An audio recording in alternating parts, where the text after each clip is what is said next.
A while back, I shared that writers like to fictionally unalive people who annoy us in our stories, and I asked y'all for names. This is an installment in that series. It's currently untitled. A boat floated by the front window. It rocked distinctively, clearly on water and not a trailer. Kellen sat up, wincing as the headache pounded miserably. He lived in Mesa, Arizona, and the street in front of his house was most certainly not water. But there it was, a rowboat bobbing serenely on a lake that cast ripples of light on his ceiling. That's what convinced him, the reflection off the water. He stood up, holding on to the couch for support. His head pounded miserably and his gorge rose. He had had a fever for 3 days, but he knew it would subside soon. He never stayed sick for long. Carefully, he walked to the window. The sun stabbed his eyes, and he squinted against the bright. He couldn't believe what he saw. Into the distance, all had become water. It lapped gently a few inches below the windowsill. Everything had drowned, the neighborhood, the towering saguaro cacti, his truck in the driveway. The only thing he saw was that boat, an 8-footer made of metal, oars in the oarlocks, no number or identifying mark on the rusted hull. Kellen leaned his head against the window pane and looked down the side of his house. His neck creaked as he turned his head, and he closed his eyes and took deep breaths until the urge to vomit had passed. He relished the coolness of the window glass against his flushed face.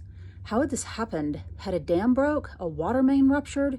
But where was his neighborhood? The houses, the landscaping, the cars parked along the street. It didn't make sense. He forced himself to look again. A figure sat up in the boat. Kellen jerked back in surprise and overbalanced, his fevered brain unable to compensate for the sudden movement, but the coffee table caught him. He sat down hard on the surface, knocking a glass of water and a bottle of aspirin to the floor. He could still see out the window. The figure wore what appeared to be a long robe or coat of dusty black material. An old-fashioned, wide-brimmed hat covered the head, which slowly began to turn toward him.